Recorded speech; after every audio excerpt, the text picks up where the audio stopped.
Assalamu alaikum dear students. Today's our topic is Unit 5, the rain exercise. The first topic of the exercise is vocabulary. Give an antonym for each given word and make sentences with both words. Rich, poor, top, bottom, near, far, light, dark, bright, dim, noise, silence, lovely, ugly. Denotation. It is the dictionary and literal meaning of a word. जब भी किसी लफ्ज़ का meaning देखते हैं जो dictionary में नज़र आता है, जादवी मानी होता है, उसको हम कहते हैं डिनोटेशन। तो इसका लफ्ज़ी मानी एक और भी होता है। It is the emotional contextual cultural meaning attached to a word, shades and degrees of meaning। यानी कि किसी लफ्ज़ के साथ जज्बाती, अबारती या सकाफ़ती मीनिंग जो अटैच हो जाता है उसको कोनोटेशन कहते हैं। कोनोटेशन शेड्स भी होते हैं और डिग्रीज वाले मीनिंग भी वर्ड के इसके अंदर शामिल हो जाते हैं। For example how, home, house, residence, dwelling.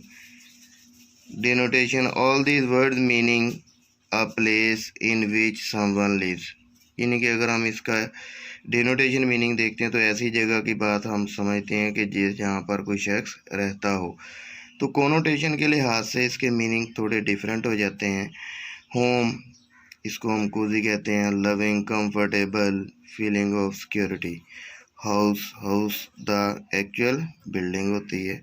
Residence, cold without feeling, dwelling, primitive or basic। Read the following sentences and answer the question given below। Adil was surprised, Adil was amazed, Adil was astonished। वैसे तो अगर इनके meaning देखें तो same नज़र आते हैं। तो इसके मीनिंग सरप्राइज हैरान होना, अमेज चौंक जाना और अस्टोनिश भी हैरान होना। तो इनके मीनिंग थोड़े डिफरेंट आ जाते हैं। तो इसकी एक्सप्लेनेशन दी गई है। What is the general meaning of each of these sentences about dil? Do the word surprise, amazed and astonish have approximately the same meaning? तो वही बात होगी कि इनके सेम मीनिंग भी हैं और इनके अगर आप देखा जाए जनरल मीनिंग में तो सेम हो गया। वैसे अगर मीनिंग देखते तो इनके हैरान होना, चौंक जाना या अस्टॉनिश बहुत ज़्यादा हैरान होना।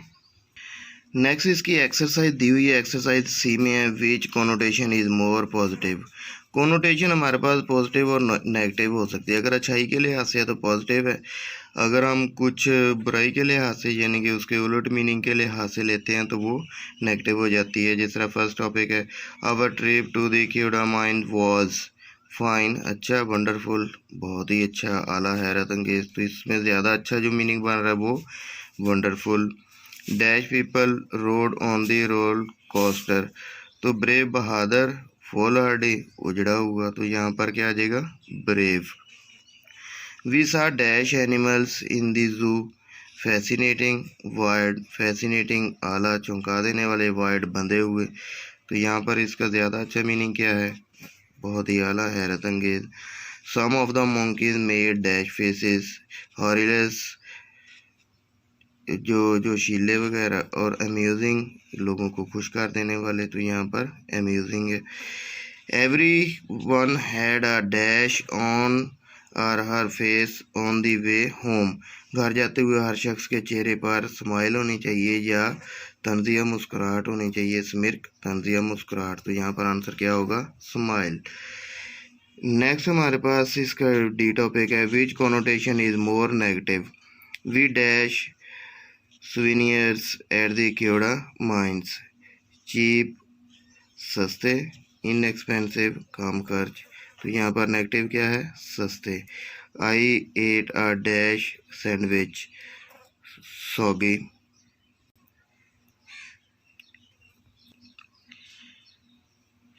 आई don't like the dash of the jester's face, स्मिर्क।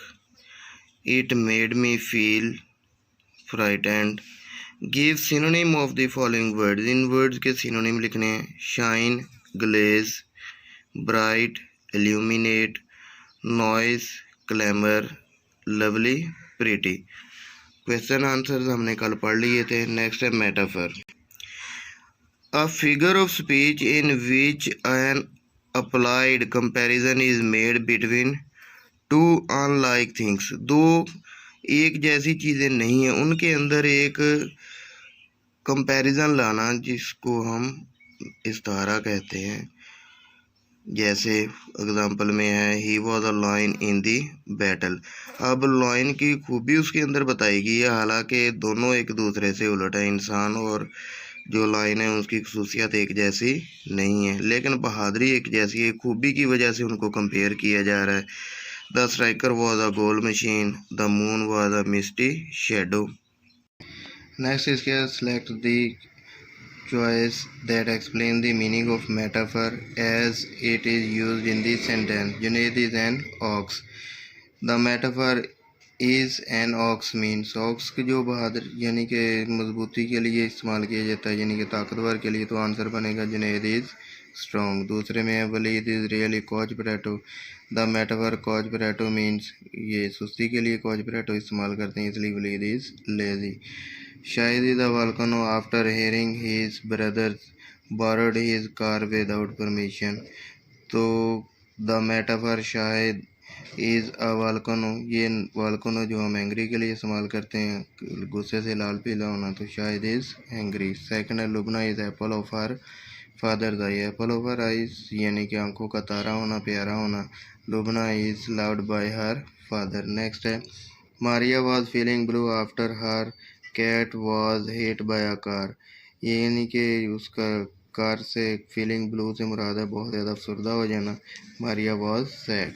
Faraz is a giant in the class towering a foot over his classmates, यानी कि जो जाइंट के लिहाज से हम जो लंबा मीनिंग लेते हैं, तो इसलिए फराज इज टाल। आगे लिखा हुआ है question identify metaphor in the poem and answer these questions. What do the rich leaves symbolize? Rich leaves symbolize rich people. What do poor leaves stand for? The poor leaves stand for poor people. What does the sun symbolize? The sun symbolizes equality. Next है personification. It is figurative language technique where an object or idea is given human traits or characteristics. जब एक बेजान चीज़ को इंसानी खसूसियात देते हैं उसको कहते हैं पर्सोनिफिकेशन। यहाँ पर एग्जांपल दी हुई है flowers were flittering and dancing in the breeze. हवा में फूल लहरा रहे थे और रक्स कर रहे थे। Identify the use of personification in the poem and answer these questions. Which object is being personified in the poem? Leaves have been personified in the poem. Which human traits are given to the object? Human traits of drinking and giving has been given to the leaves in the poem. Next हमारे पास grammar का topic आया था transitive verb and intransitive verb. इसकी definition clear the हुई है। A quick trip to identify transitive and intransitive verb is that transitive verbs can be changed into passive voice, whereas intransitive verbs cannot be converted into passive voice। यानी कि जो verb passive voice में change हो सकते हैं वो transitive, और जो नहीं चेंज हो सकते, जिनका ऑब्जेक्ट क्लियर नहीं है, तो वो intransitive. The sun shines bright intransitive. I hear a noise, इसका नॉइज ऑब्जेक्ट बनता है तो इसलिए transitive. Ali drives the car carefully, the car इसका ऑब्जेक्ट है तो ड्राइव्स वर्ब जो है वो ट्रांजिटिव है।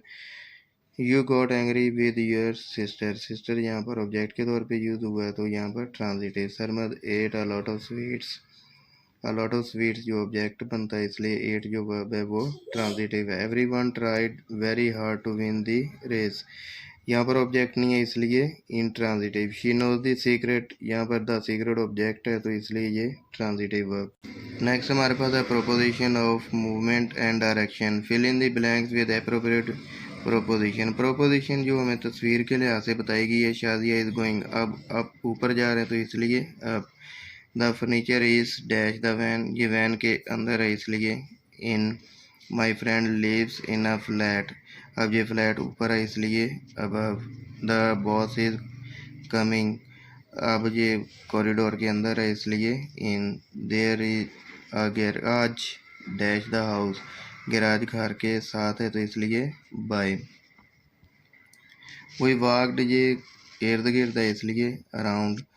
द स्टैचू इज़ ये सामने है इसलिए in front of. Hasan and Ali are walking ये स्टेडियम के अंदर चल रहे हैं इसलिए इन। नेक्स्ट हमारे पास आ जाती है फिर तस्वीरी लिहाज से। तस्वीरों में ये हमारे पास ज़ाहिर किया गया ये फ्लाइज के लिहाज से।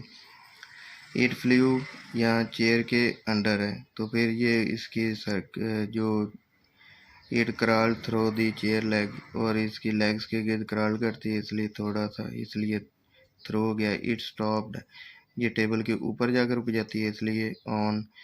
इट वेंट डैश टेलीफोन के इर्द गिर्द जाती है इसलिए around. It flew dash the drawer ये दराज के अंदर चली जाती है तो इसलिए into. It went dash the window ये बाहर जा रही है इसलिए आउट ऑफ। नेक्स्ट उसने पैसिव वॉइस का क्वेश्चन दिया है।